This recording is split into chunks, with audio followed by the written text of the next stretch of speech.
네, 반갑습니다. 오늘 저는 주제가 스마트 커넥티드 엑시비션, 비즈니스 모델 체인지 앤 익스펜션 이런 주제로 진행을 하도록 하겠습니다. 처음에는 어떤 전시 산업과 관련이 꼭 아니더라도 비즈니스 모델이 어떻게 변하는지를 설명해 달라고 하셨거든요. 주최 측에서. 그래도 아무래도 전시의 산업에 계신 분들이 대부분이실 것 같고요. 그 다음에 저도 사실 전시와 관련된 그러한 일을 또 해왔습니다. 그래서 오늘은 저의 경험과 그다음에 제가 어떤 꼭 우리 전시 산업이 아니더라도 생각할 수 있는 그런 이야기를 좀 말씀드리도록 하겠습니다.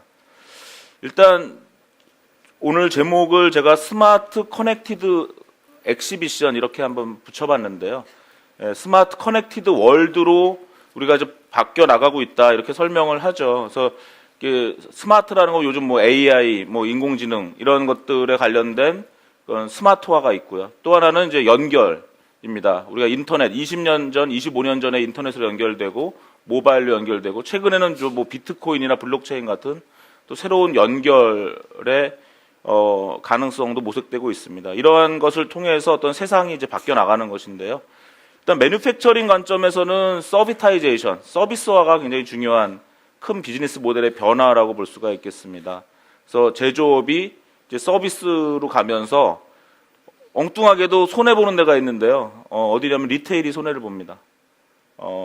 예를 들어서 지금 중국의 베이징에 가보면은 이제 북경 사람들이 다 노란색 자전거를 타고 다니더라고요. 이게 이제 모바이크라는 어떤 공유 자전거인데요. 이제는 자전거를 사지 않겠다는 사람들이 더 늘어나게 되는 것이죠. 집에 자전거를 소유하게 되면은 내가 이걸 타고 만약 지하철역까지 가서 거기다 놓고 제가 만약 지하철을 타고 어딜 가면은 나중에 또 제 자전거를 픽업하기 위해서 그 지하철역으로 또 가야 됩니다. 그렇게 몇 번 하다 보면 그게 귀찮아서 지하철역까지 자전거를 사용하지 않게 되는 거죠. 하지만 자전거를 공유하게 되면은 이제 더 이상 자전거를 소유하지 않고 내가 자전거를 이제 더 이상 타지 않을 때는 그걸 내려놓는 거죠. 그다음에 그 자전거에는 QR 코드가 붙어 있습니다. 그래서 QR 코드를 열면은 이제 자전거가 열리고요. 그다음에 자전거에는 GPS 추적 장치가 있어서 어디에 자전거가 있다는 걸 잘 알게 됩니다. 이런 어떤 IoT 기술이 결합됨으로써 그 다음에 또 뭐 흔히 말하는 빅데이터 분석에 의해서 자전거 수요가 어디에 많은지에 따라서 이 모바이크라는 회사가 자전거를 한꺼번에 옮겨놓기도 하고요. 실제로 이게 모든 사람들의 어떤 자전거를 사용하는 걸 그대로 놔두는 것이 아니라 어느 정도 또 자전거를 대량으로 이동하는 것도 제가 봤습니다. 최근에 북경에 갔을 때 이런 형태로 이제 자전거가 공유가 되는 것인데요.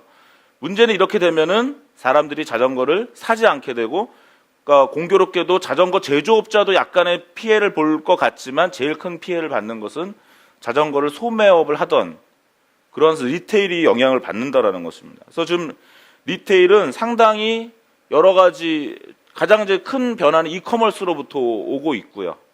그 다음에 또 하나가 이러한 쉐어드 이코노미가 되면서 제조업자가 직접 서비스를 해버리는 현상과 결합이 되면서 지금 리테일이 상당히 마켓을 잃고 있다. 이런 현상은 좀 미국에선 더 심하게 일어나고 있고요. 백화점이라는 어떠한 공간이 점점 더 기능을 잃고 있는 그런 상황입니다. 그래서 이제 리테일이 어떤 AI 기술로 어떤 이제 그 반응하고 있고요. 어떤 오토메이션, 꼭 AI가 아니더라도 오토메이션이 되고 있고, 어떻게 보면 오늘 뭐 전시 산업에 관련된 컨퍼런스입니다만은 결국 리테일이 이제 엑시비션과 머지되고 있다라는 어떤 말을 이야기할 수 있을 것 같습니다. 그러니까 전시와 리테일이 이제 구분되지 않는 곳이고, 리테일 공간이 다 전시 공간이 돼버리는 것이고, 또 전시 공간은 리테일 공간이 되어야 경쟁력을 갖게 될 것입니다.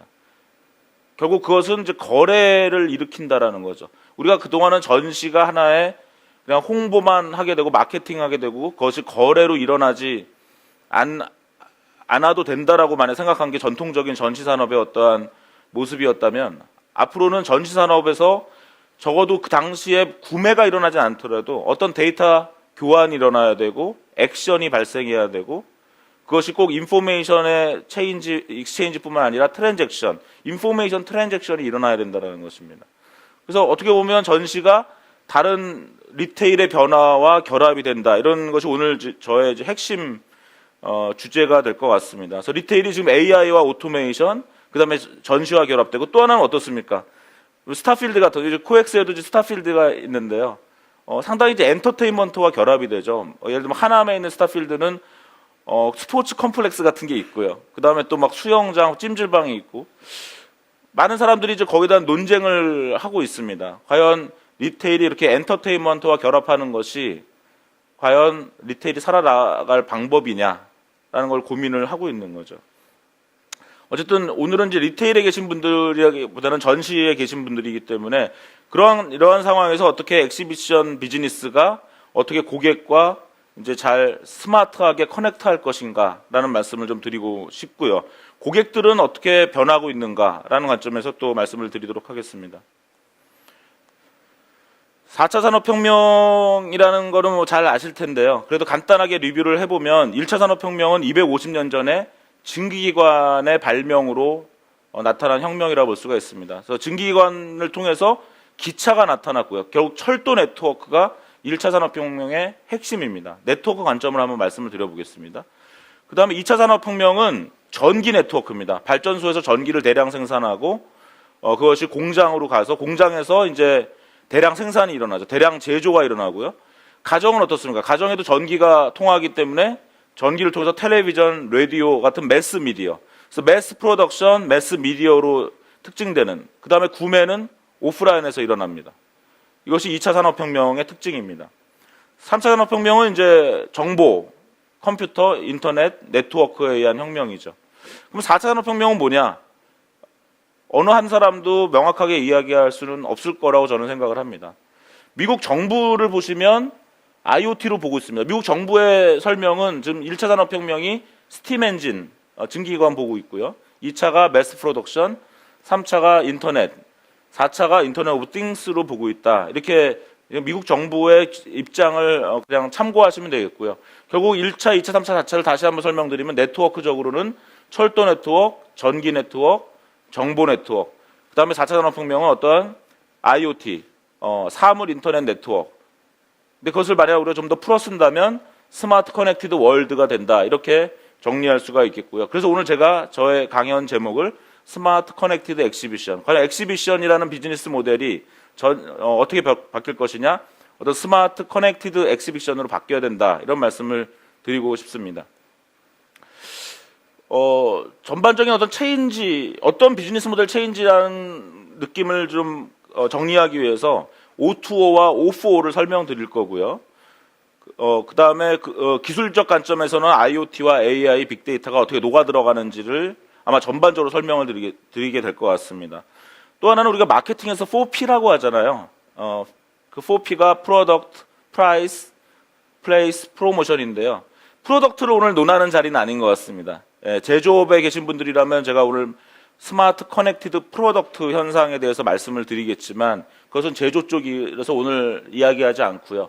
플레이스는 전시로서는 너무나 당연한 가장 중요한 그러한 4P에서의 플레이스이기 때문에 엑시비션과 리테일 관점에서 말씀을 드릴 것이고, 또 프로모션, 전시는 또 기본적으로 프로모션하는 비즈니스이기 때문에 프로모션에서 어떻게 변화가 있는가, 미디어 산업에 어떤 변화가 있는가, 이런 관점에서 설명을 드리도록 하겠습니다.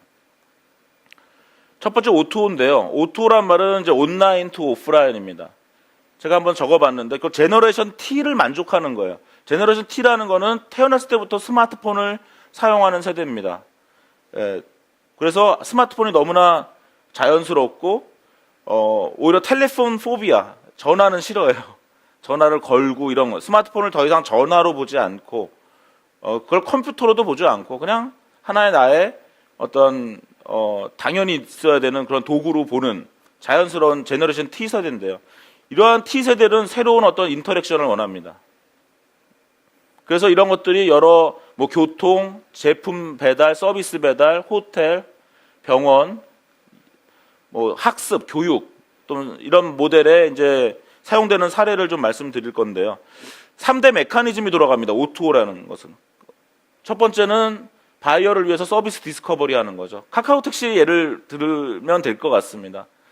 카카오 택시가 나오기 전에는 택시가 잡기가 좀 쉽지 않았다면 카카오 택시가 나오면서 이제 우리가 택시 서비스 바이어로서 서비스를 상당히 디스커버리를 빨리 할 수 있게 되었다. 두 번째는 이제 카카오 택시가 나오면서 그 셀러인 택시 기사분들이 돈을 많이 벌었죠. 월 10만 원 이상을 더 벌기 시작했다라는 것이 현재 결과입니다. 그래서 트래픽 제너레이터, 셀러를 위해선 트래픽 제너레이션을 해줘야 되고요. 그 다음에 그 플랫폼은 뭐랍니까? 퍼포먼스 매저먼트가 일어납니다. 여러분들이 카카오 택시를 타고 나면은 이제 택시 기사를 평가하시죠.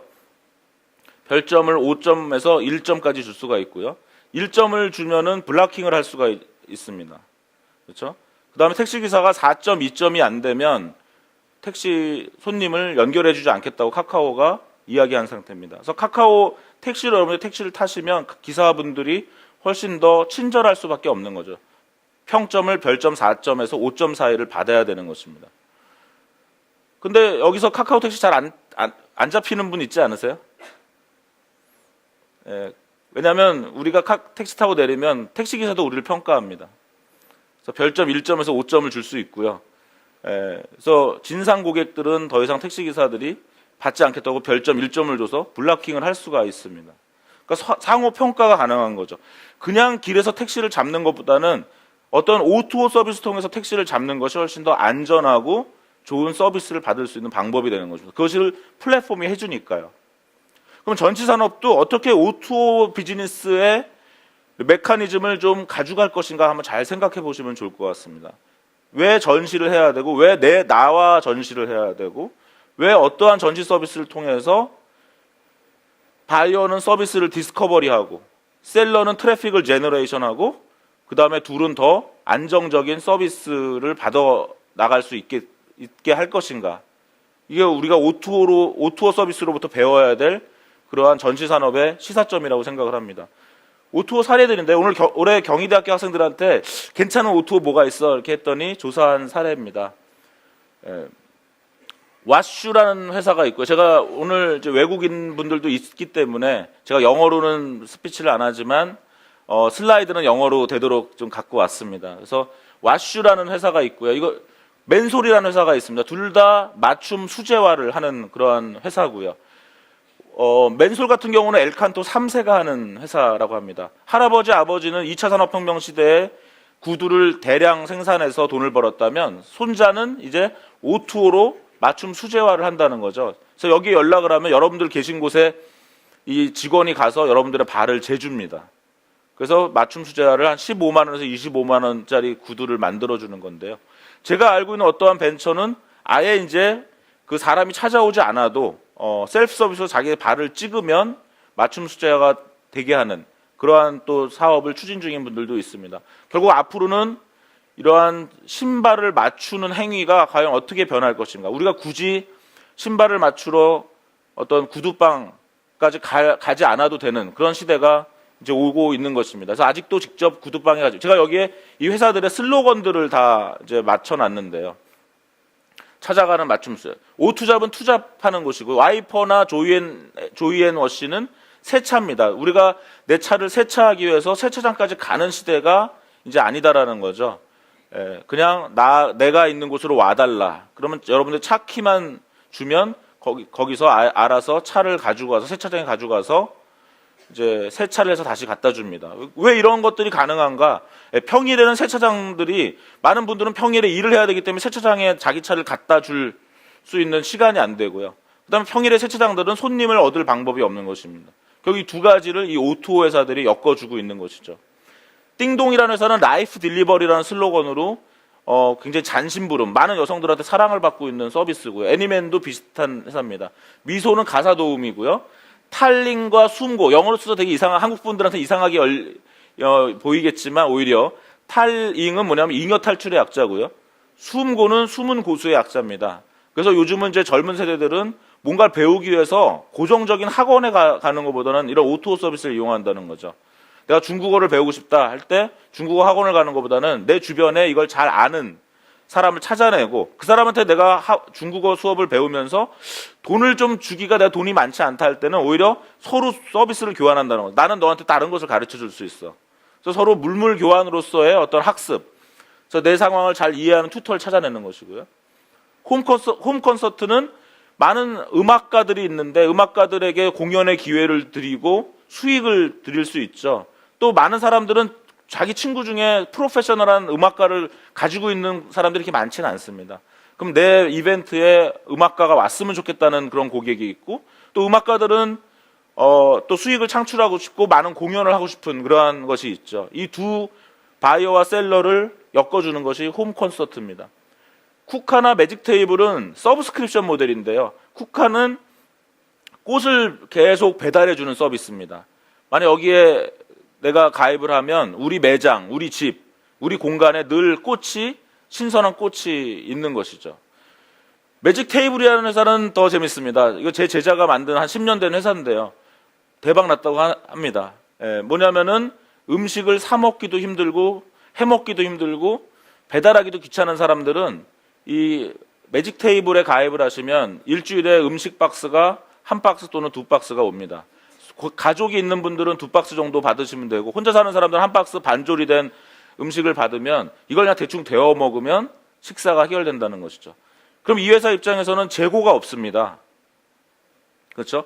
이번 주에 만약 1000개의 박스를 배달하기로 되어 있으면 그냥 1000개 박스 어치의 식재료를 사다가, 대량 구매되니까 저렴하게 사겠죠? 그래서 그거를 조리해서 보내주는 것입니다. 고객 입장에서는 매주 다른 식단의 제철 음식을 즐길 수가 있게 되고요. 이런 것들이 지금 O2O에서의 어떤 서브스크립션 모델로 발전하고 있는 것들이다 이렇게 보시면 되겠습니다. 제가 창업한 뱀플이라는 회사는 문화예술 쪽 O2O 서비스를 만들었는데요. 뭐 이런 것들입니다. 로케이션 기반으로 여러분들이 만약 오늘 끝나시고 이 근처에 어떤 문화예술적인 서비스나 장소가 어디 있을까 이렇게 한번 사용해 보시면 근처에 문화예술적으로 좋은 장소들을 알려주는 공연, 이벤트를 알려주는 서비스인데요. 결국 사람이 어떤 문화와 예술 없이 살 수는 없는 것이고, 많은 문화예술 공급자들은 손님이 있으면 좋습니다. 서로 이 둘을 연결하는 그런 O2O 서비스다 이렇게 보시면 되겠습니다. 이걸 왜 했는지 한번 설명을 드리죠. 사실은 제가 창업하는 과정에서 여러 가지 고민을 해결하는 과정에서 있었습니다. 오늘 저는 이제 IoT 기술을 통해서 어떻게 전시 공간을 변화시키는 거냐 이걸 말씀을 드릴 건데요. 아주 솔직하게 말씀드리죠. 박물관, 컨벤션, 많은 그러한 공간들을 위해서 저희가 IoT 서비스를 해왔어요. 뱀플은 창업한 지 7년이 됐거든요. 7년 동안 그런 일을 하고 있는데, 저의 고민은 뭐냐면 이분들이 제 서비스를 그렇게 고마워하는 것 같지가 않은 거예요. 왜 그렇습니까? 손님이 오는 걸, 저 때문에 손님이 더 와야 된다고 생각하는 거지, 이미 온 손님을 더 잘 서비스하는 것에 대해서는 크게 고마워하지 않는다는 거죠. 그래서 IoT가 중요한 것이 아니라 오히려 O2O가 중요하다는 생각을 했습니다. 저 기술이 중요한 것이 아닌 거죠. 저희는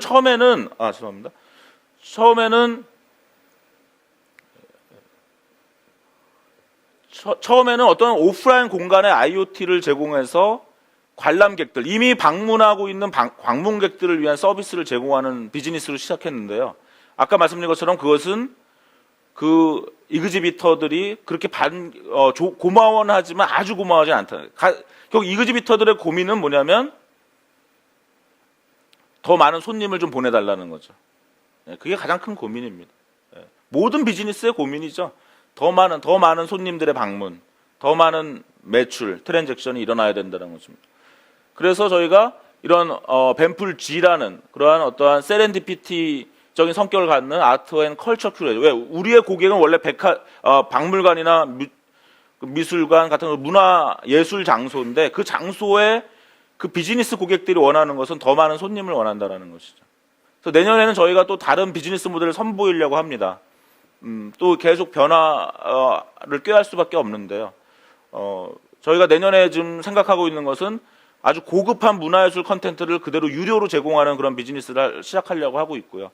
그렇게 함으로써 뭐 대한민국에서 얼마나 많은 분들이 그 유료 서비스 사용하게 될지 모르겠지만 한 달에 뭐 5,000원, 10,000원 정도를 내시면 우리나라의 문화예술에 관련된 컨텐츠를 제공받음으로써 그 컨텐츠를 보고 이제 실제 그 장소로 가는 것이죠. 예를 들면 이번 주에 어떠한 좋은 문화예술 장소와 이벤트가 있는지 잘 모르시잖아요.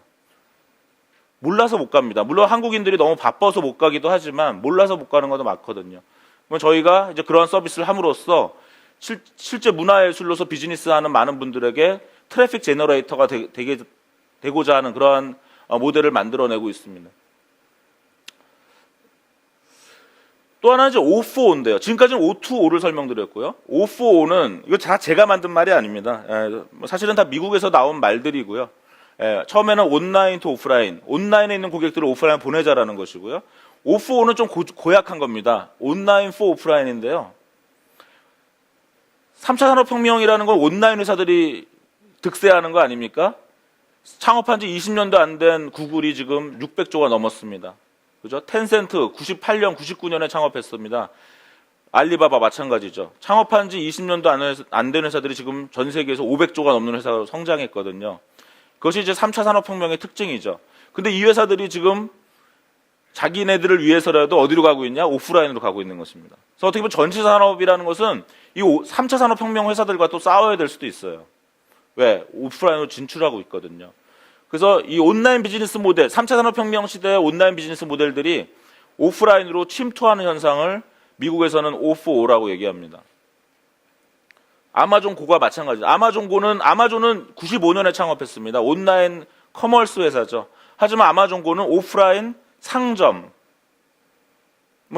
만들어낸 거죠. 그 기술에는 뭐 AI, IoT 여러 가지 기술들이 들어가 있습니다. 포켓몬고도 마찬가지죠. 포켓몬은 온라인 게임이었어요. 디지털 게임이었는데 포켓몬고라는 오프라인 결합 게임이 들어가고 있는 것이고요. 카카오뱅크 어떻습니까? 그냥 온라인 메신저인데 카카오라는 것은 카카오 그 네트워크를 기반으로 오프라인 뱅킹을 하고 있습니다. 크라우드 펀딩도 마찬가지고요. 오프라인에 어떤 펀딩하는 벤처 캐피탈들이 기민하게 움직이지 못하고 있기 때문에 온라인 모델로 그것들을 개혁하고 있는. 앞으로 10년 후 어떻게 될까요? 이런 온라인 회사들이 오프라인으로 진출하게 됨으로써 오프라인 회사들이 많이 또 망하게 될 것입니다. 그럼 오프라인 회사들이 과연 어떻게 살아남을 것이냐. 그것이 리테일이든 엑시비션이 되든 어떻게 살아남을 것이냐는 왜 온라인의 공격이 계속되고 있다는 것입니다. 그래서 이 온라인 비즈니스 모델이 계속 지금 오프라인으로 들어가고 있는 그런 현상. 그래서 크게 이제 O2O와 O4O 두 가지를 이제 설명을 드렸고요. 지금부터는 이제 플레이스 자체의 변화에 집중적으로 말씀을 드리도록 하겠습니다. 그래서 결국 스마트 커넥티드 월드 또는 스마트 커넥티드 플레이스가 된다는 것이고요. 플레이스에 AI와 IoT가 들어가서 아까 말씀드린 아마존 고 같은 그러한 새로운 종류의 많은 리테일의 직원들이 필요 없는 그러한 공간들이 나타나고 지금 중국과 일본은 아예 이제 일할 사람이 없어가지고 편의점이 무인화된다라는 것이고요. 중국은 또 상당히 자동화 효과를 통해서 지금 편의점에 사람을 없애는 그런 현상이 일어나고 있습니다. 결국 그런 과정에서 완전히 무인화할 것이냐, 사람을 얼마만큼 사용할 것이고 어떻게 무인화할 것이고 무인화하면 또 썰렁하겠죠. 그럼 어떻게 스마트하게 커뮤니케이션 할 것이냐는 것이죠. 어떻게 저는 그렇게 표현을 했습니다. 매지컬하게, 스마트하게, 서스테이너블하게. 저는 모든 비즈니스가 이 세 가지를 해야 된다고 생각합니다. 커스터머 어떻게 매지컬하게, 그 다음에 스마트하게, 서스테이너블하게 소통할 것인가. 서스테이너빌리티가 어떻습니까? 오늘 코엑스에 와 있지만 코엑스의 많은 전시회에서 저도 처음에 전시회에 들어가면 늘 욕심이 많아가지고요. 팜플렛을 받아요.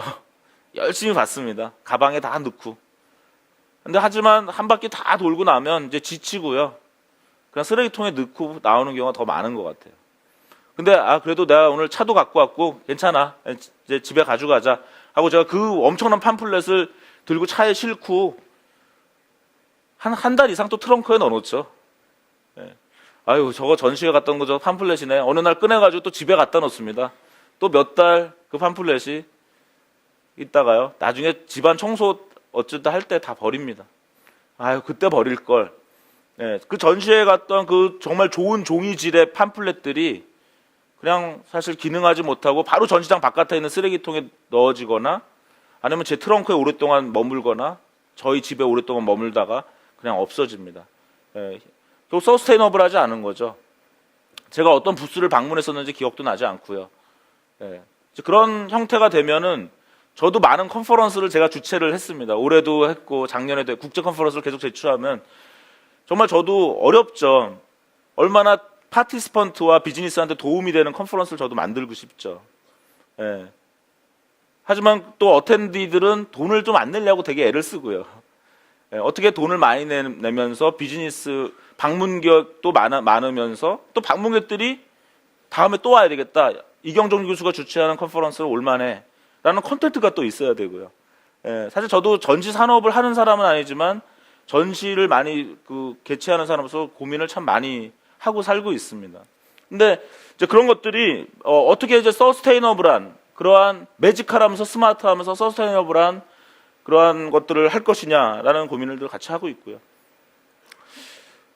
이게 이제 QR 코드로 어떤 가방에 대한 제품을 보고 너구리 태그 보시면 부엌에다 너구리 태그를 갖다 놓으시면 갖다 대면은 너구리가 주문되는 겁니다.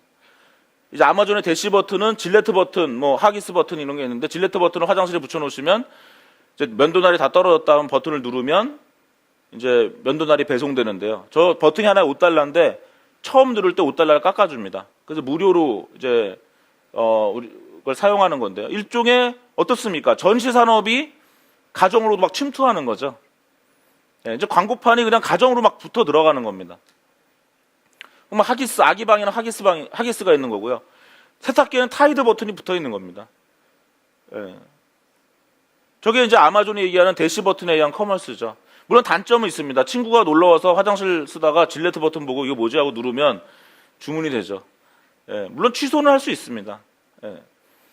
이런 것들이 이제 가정용, 그리고 저희 제가 만든 회사 뱀플은 이것을 이제 아웃 오브 홈 또는 퍼블릭에 사용할 수 있는 버튼을 만들었습니다. 그래서 이거는 처음 만난 사람들이 그냥 제가 어느 박물관이나 리테일에 가서 버튼을 누르면 내 스마트폰으로 들어오는 거죠. 가정용은 눌렀을 때 내가 결제를 해버려야 돼요.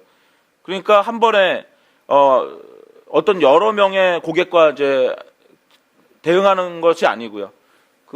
저희가 만든 거는 퍼블릭한 상태에서 최근에 아마존이 이제 비즈니스용 버튼까지 출시를 했습니다. 근데 그 경우도 퍼블릭용은 아니에요. 그냥 물품 주문용. 예를 들어서 내가 뭐 오피스에 만약 A4 용지가 필요하다. 그럼 아마존을 통해서 버튼을 눌러가지고 A4를 주문하는 거죠. 그러니까 고객이 쓰는 것이 아니라 방문 고객이 쓰는 것이 아니라 비즈니스 오너가 쓰는 그런 용도의 버튼입니다. 제가 버튼 인터넷에 비디오를 준비는 했는데요. 그건 제가 생략하겠습니다. 지금부터는 저희가 했던 프로젝트 경험을 조금씩 말씀드리면서 어떤 것들이 있었는지 좀 말씀드리겠습니다. 서울대 김남도 교수가 내년에 마케팅 트렌드를 발표하셨더라고요. 그 중에 하나가 언택트라는 개념이 있었는데요. 올해 저희가 많이 했던 것이 이런 언택트입니다. 그래서 저는 거기다가 스마트 언택트라고 이름을 붙여봤는데요. 사람들이 이제 말을 거는 걸 싫어한다라는 것이죠. 네. 지금 이게 이니스프리라는 아모레 퍼시픽의 화장품 매장인데요. 가시면 두 가지의 바구니가 있는 것입니다. 혼자 볼게요 바구니와 도와주세요 바구니. 그래서 혼자 볼게요 바구니를 든 사람한테는 이제 화장품 가게 점원이 말을 걸지 않는 거죠. 언택트를 원한다라는 것입니다. 나한테 컨택하지 말라는 거죠. 요 가운데 그림은 일본의 얼반 리서치라는 패션 스토어의 가방이고요. 그래서 들어가자마자 저 가방을 딱 손에 들면 이 사람한테 말을 걸지 않습니다. 조용히 쇼핑하게 놔두라는 거죠. 뭐 많이 보도됐습니다만 일본의 교토에는 이제 침묵의 택시라는 서비스가 생겼고요. 그러니까 운전기사가 절대 손님한테 말을 걸지 않는 그런 택시입니다. 손님이 먼저 물어보면 당연히 대답은 하죠. 하지만 먼저 손님한테 부담스럽게 말을 하지 않는다. 과연 우리가 어떻게 이렇게 오토메이션과 인간적인 서비스를 하모니화할 것인가가 지금 앞으로의 리테일 또는 엑시비션 산업의 중요한 포인트가 되지 않을까 보고 있습니다. 그래서 아까 말씀드린 것처럼 마술처럼 스마트하고 지속 가능한 그런 소통이 필요하다 이런 말씀을 드리고 싶고요.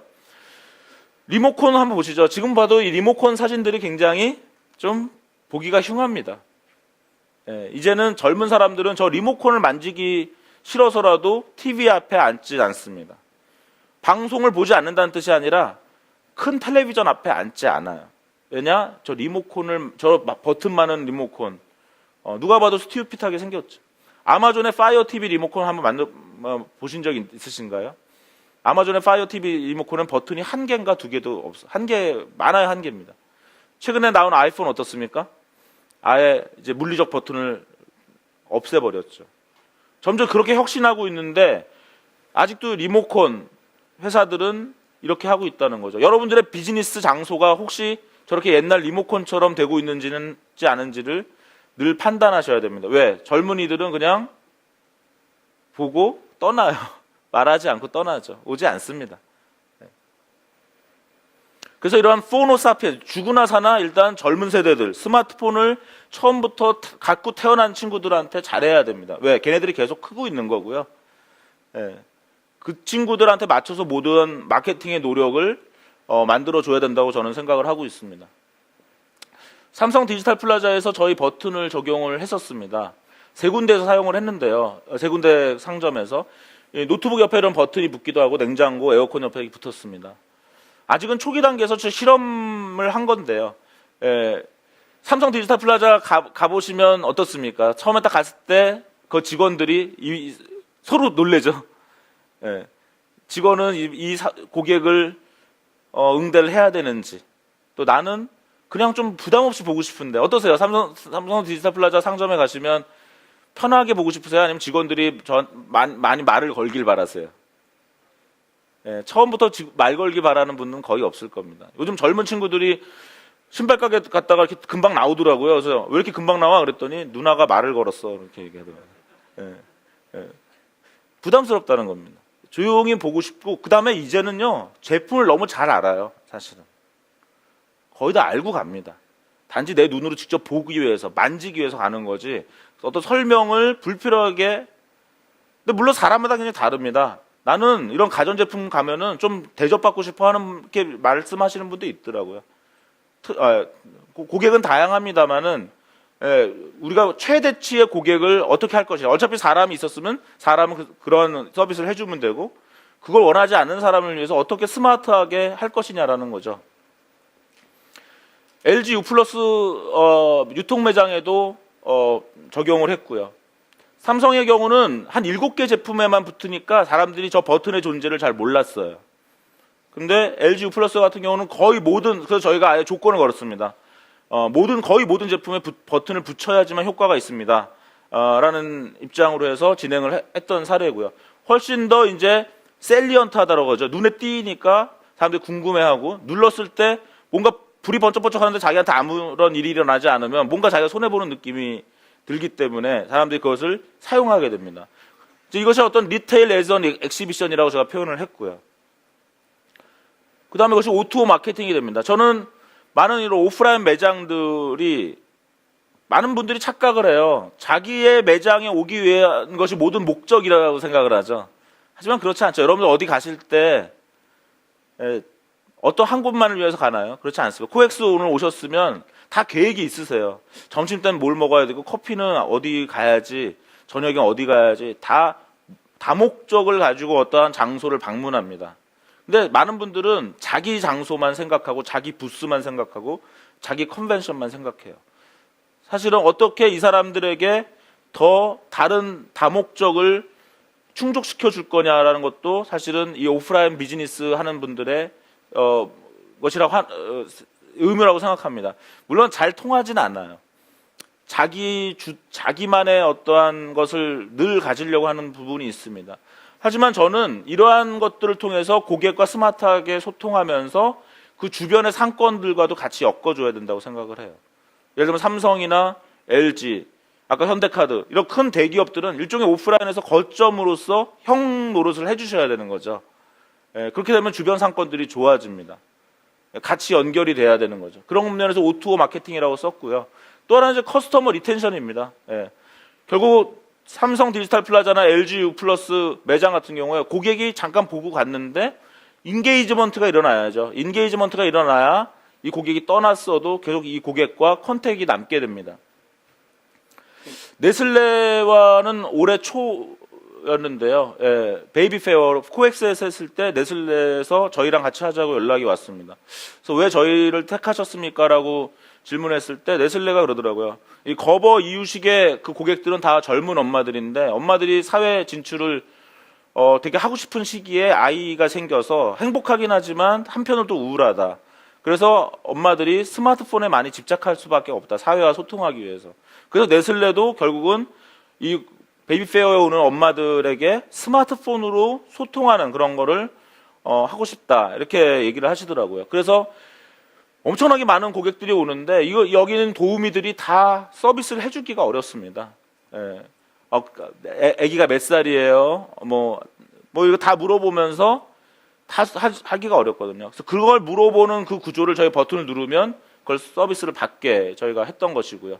그렇게 했더니 상당히 많은 엄마들이 누릅니다. 요즘은 스마트한 것도 너무 잘 알기 때문에 금방금방 적응하고요. 거기다 뭐 선물 준다 그러면 또 무조건 하시고요. 예, 그래서 잘 하는 그러한 현상. 그래서 상당히 스마트하게 고객과 인터랙션하는 사례라고 보시면 되겠고요. 이건 좀 오래된 사례인데 이게 아마 2013년, 14년인데요. 킨텍스에서 이제 아시다시피 서울모터쇼 2년에 한 번씩 열리잖아요.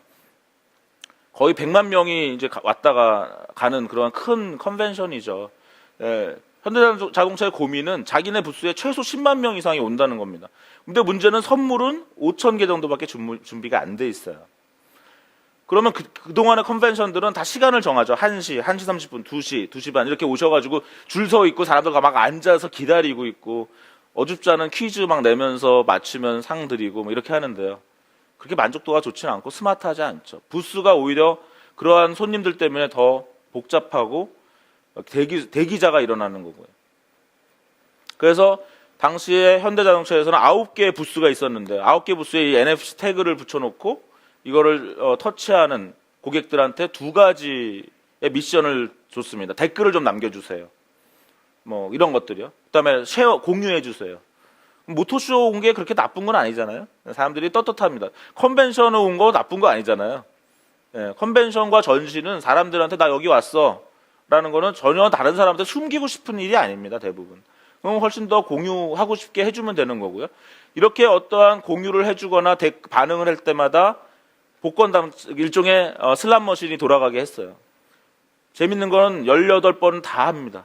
예, 이 분들이. 될 때까지 하는 분들이 굉장히 많아요.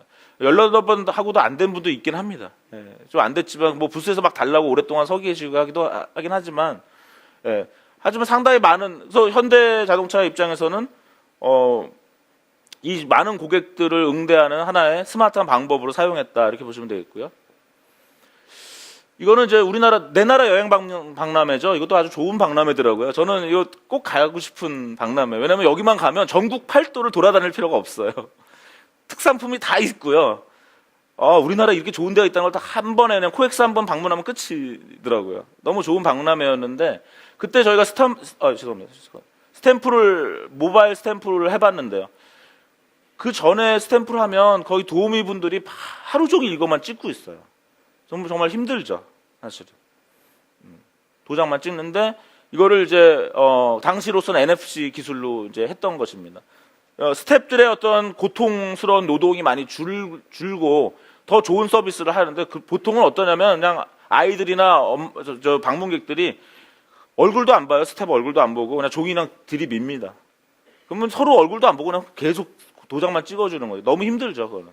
그렇게 할 것이 아니라 좀 스마트하게 내가 어느 부스를 방문했고 어느 부스는 안 갔는지 그걸 보게 되고요. 그 부스를 다 채울 때까지 하게 되기 때문에 의미 있는 그러한 경험을 가질 수가 있었습니다. 올해 이제 청도에는 한국 코미디 타운이라는 새로운 코미디 박물관이 열렸는데요. 청도가 참 너무 좋더라고요. 감나무가 얼마나 예쁜지 저는 다 인공 감나무인 줄 알았어요. 그 앞에 가서 만지기 전까지 믿지 않았습니다. 너무 감나무들이 이쁘더라고요, 정말. 와, 우리나라에 아직 이런 데가 있구나. 근데 청도가 이제 코미디로서 좀 누구죠? 그 코미디언 예? 전유성 씨. 예, 전유성 씨가 한 것도 있고 전유성 씨의 많은 컨설팅을 받아서 청도가 코미디로 특화를 하더라고요. 근데 코미디 박물관을 세웠는데 코미디라는 거는 방송 콘텐츠입니다. 그죠? 방송 콘텐츠가 그러니까 당연히 KBS, SBS, MBC의 방송 콘텐츠가 필요해요. 그래서 다 방송국에 연락을 했는데요. SBS가 저희랑 일하는데 SBS는 생각이 좀 빨라요. 제일 그래도 민방이라서 그런지 제일 빠른데 SBS가 어떻게 했냐, 방송 콘텐츠 너네한테 주면 뭐하니, 그러면 또 뭐야, 거기다 깔아주면 어떻게 됩니까? 1, 2년만 지나면 또 옛날 콘텐츠가 되는 거예요. 그래서 SBS가 돈 안 받겠다, 방송을 무조건 그냥 우리 오아시스 시스템을 클라우드로 제공하겠다. 그럼 PC에 그 디지털 파일이 있을 필요도 없는 거예요. 그 대신 관람객들의 스마트폰으로 우리 SBS 방송 콘텐츠를 제공해달라. 그렇게 하니까 이 청도 코미디 타운에서는 돈을 안 써도 되고요. 방송국에다 그 저작권료를 지불할 필요도 없고요. 언제나 최신의 SBS 코미디 프로그램이 여기서 나오게 할 수 있게 됩니다. 그렇게 되면서 고객들은 스마트폰으로 그걸 보게 되는 거죠. 기존의 전시 공간은 그냥 이미 거기 있는 스탠드 언론 PC에 그냥 거기 있는 콘텐츠가 그냥 전시되고 마는데, 이거는 전혀 고객과의 인게이지먼트가 일어나지 않고 어떤 걸 좋아하는지, 어떤 걸 봤는지, 어떤 걸 많이 봤는지 몰라요. 근데 이것을 클라우드로 연결하고 스마트폰으로 연결시켰더니 SBS에서는 청도 코미디 타운에서 어떠한 곳에서 어떠한 자기들의 콘텐츠가 소비되는지를 다 인터넷으로 알고 있는 거죠. 그것이 스마트 커넥티드 브로드캐스팅이 되는 것입니다. 스마트 커넥티드 콘텐츠가 되는 거죠. 그래서 이런 전시와 브로드캐스팅이 결합이 되는 것이고, 이거 꼭 브로드캐스팅이 아니더라도 온라인 콘텐츠 사업과 결합이 된다 이렇게 보시면 되겠습니다. 그다음 또 O2O 마케팅이 됩니다. 뭐냐면 청도에 보면 무슨 와인 동굴도 있고요, 또 무슨 스파도 있고 되게 갈만한 데가 몇 군데 있는 거예요. 그러면 고객들이 거기서 이걸 스탬프를 버튼을 누르면서 이제 그런 쿠폰을 받는데 굉장히 이제 많이 인게이지먼트가 일어난다는 걸 볼 수가 있었습니다. 이 경우는 이제 아파트, 저희가 두산 위비더 제니스에 아파트에 붙였는데요. 이것도 상당히 깜짝 놀랐습니다. 아파트에 공지사항을 대신하는 버튼을 붙이는 것이 얼마나 효과가 있을까 저는 기대 안 했어요, 사실은. 그런데 저희 팀에서 깜짝 놀랐어요. 상당히 많은 버튼 푸시가 일어나고 굉장히 자주 누른다. 왜냐? 사람들이 아파트 공지사항에 관심이 없는 건 아니구나. 예, 우리가 출근하고 퇴근할 때 공지사항이 있지만 사실은 관심 없는 거 아니에요. 우리 커뮤니티에서 무슨 일이 일어나는지 관심이 있어요.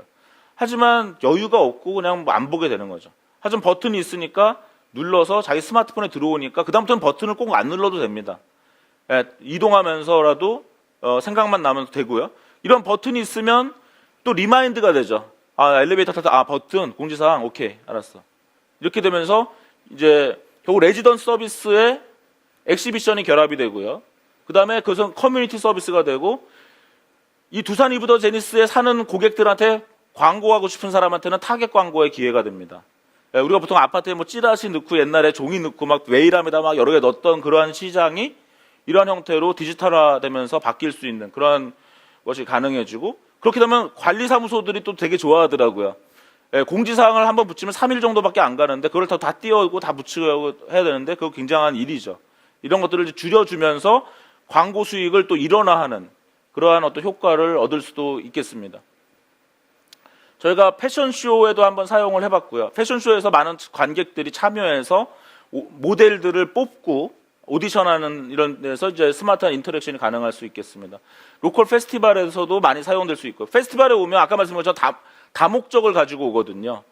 어떠한 지역 축제에 왔는데 거기만 가려고 하는 것이 아니라 그 옆에 다른 것들 또 제가 제주도에 갔는데요. 요즘 제주도 가시면 어떻습니까? 5시면 해 다 져요. 너무 아깝죠. 5시부터 한 밤 11시까지 더 놀고 싶은데 6시간이 비어 있습니다. 밥만 먹고 술만 먹으면 지루하죠. 근데 제주도는 지금 거의 홍대화되고 있다는 말이 있잖아요.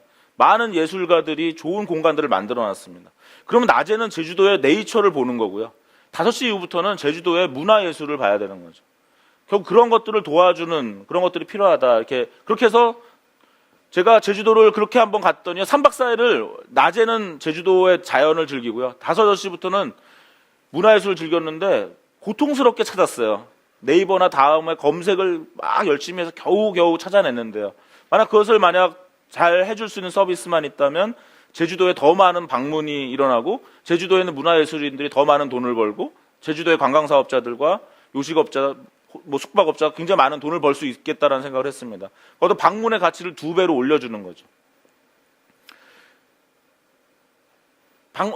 국립중앙박물관에 저희 반가사유상실에 적용한 사례인데요. 되게 재밌는 게 이런 스마트 인터랙션 컨텐츠는 다른 컨텐츠여야 됩니다. 반가사유상 앞에 온 사람한테 도대체 어떤 컨텐츠를 제공해야 되겠습니까?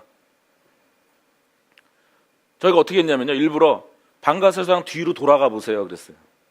그리고 허리선을 보세요. 어깨선을 보세요. 그렇게 되면은 온라인 뮤지엄은 바로 앞에 반가사유상이 없기 때문에 뒤돌아보세요.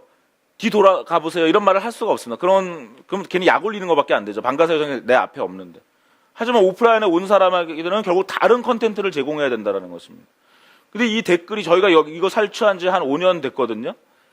계속 댓글이 끊임없이 달리고 많은 사람들이 거기에 감흥을 표현해요. 근데 우리나라 박물관 중에 이렇게 관객들의 감흥을 댓글로 남겨주는 데가 없어요. 예, 참 그게 안타깝죠. 저희가 한 지는 거의 5년이 됐는데 생각보다는 상당히 느리게 반응하고 있긴 해요. 하지만 분명히 효과를 보고 있다 이런 말씀을 드리겠습니다. 나주 같은 경우도 나주는 특이한 게 모든 작품에다 다 적용을 했는데요. 왜 그렇게 할 수 있었냐? 사람 한 명의 도슨트를 쓰는 것도 필요하지만 적어도 도슨트가 없는 날도 있다는 거예요. 그러려면은 100% 이런 서비스를 제공하기 위해서는 이런 것이 필요했다. 처음에는 이런 오디오 가이드로 갔지만 점점 이제 페이스북 좋아요 버튼이라든가 방명록 버튼, 스탬프 투어 버튼 이런 형태로 더 계속 인터랙션이 늘어나고 있는 그런 상황이다. 이렇게 말씀드릴 수 있겠습니다. 저희가 DDP에 적용을 했던 사례인데요. 백남준 쇼를 했었는데 YG가 했던 전시죠. 저희가 아무런 설명을 안 했어요. 그냥 작품 한 20여 개의 버튼을 붙였는데요. 역시 젊은이들이 많이 가는 DDP라서 그런지 저희 생각보다 굉장히 많은 반응이 일어나더라고요. 사람들이 굉장히 쉽게 아무런 안내도 하지 않았습니다. 근데 사람들이 거기 있는 작은 걸 보고 어떤 더 버튼이라는 앱을 다운로드 하세요. 해서 봤더니 그걸 통해서 저희가 이제 분석한 거죠. 언제 사람들이 많이 왔고 어떤 작품이 많이 눌려졌고 결국 플레이스가 하나의 데이터 소스가 되는 누가 눌렀고 어딜 눌렀고 언제 나갔고 언제 들어왔고가 다 체크되는 그러한 형태가 된다라는 것입니다. 제가 플레이스 위주로 말씀을 드렸고요. 프로모션도 비슷합니다. 앞으로는 이제 엑시비션이 저희 KTX 이런 사례를 드렸는데 아까 SBS는 이제 방송을 사물 인터넷으로 하겠다라는 것입니다. 그래서 즉 지하철이나 KTX에 탄 사람들한테 버튼을 누르면 방송을 다운로드하는 비용을 안 받겠다는 거예요. 예를 들면 1,500원 안 받겠다. 그 대신 광고 한 두세 개 보게 하는 거예요. 집에서 드라마를 다운로드해서 1,500원씩 내겠다는 고객은 있지만 출퇴근하면서 이제 버튼을 누르거나 코레일을 탔을 때 SBS가 그런 새로운 고객들에게 제공을 하겠다는 거고요. 코레일은 어떻습니까? 지금 지하철에는 광고가 텅텅 비고 있죠. 많은 사람들이 다 스마트폰에 빠져 있기 때문에 어떻게 거기에 개입해서 새로운 서비스와 수익을 창출할 것인가가 사실 현재 서울교통공사, 코레일의 다 같은 고민이라고 보시면 되겠습니다. 그렇게 해서 어떻게 휴먼과 사물, 플레이스를 연결하는 그런 비즈니스를 만들어낼 것인가 하는 것들 오늘 제가 했던 경험을 소개하면서 말씀을 드렸습니다. 여기서 마치도록 하겠습니다. 고맙습니다. Mr. Lee, thank you very much. Well done. I think in the interest of time, we'll allow you to approach Mr. Lee and ask questions after the session's over. So for now, I'll just get a token to thank you for your presentation and for your time today.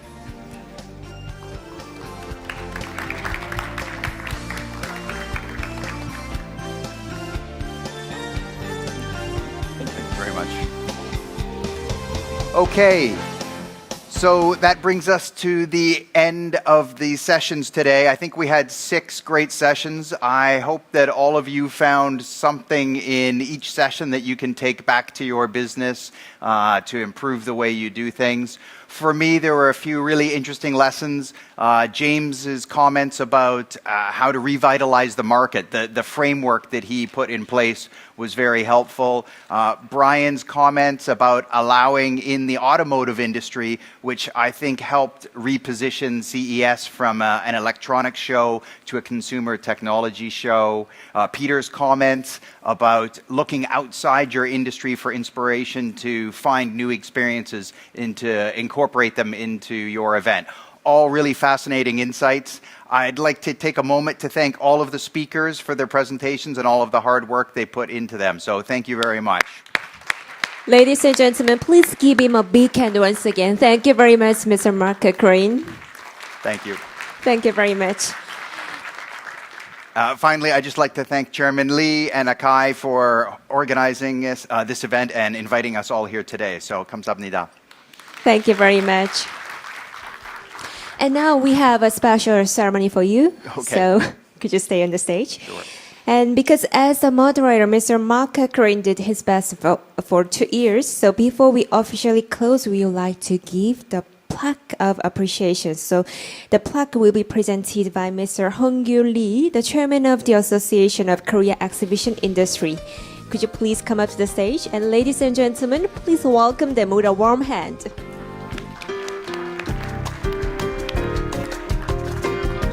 Thank you. Thank you very much. And also, Ms. Lee, please give the plaque of appreciation. And ladies and gentlemen, please give them a warm hand once again. Thank you very much, Mr. Mark Crane and Ms. Lee. All right. Very much. Thank you very much. Thank you. I really appreciate it. Now, could you go back to your seat, please? 감사합니다.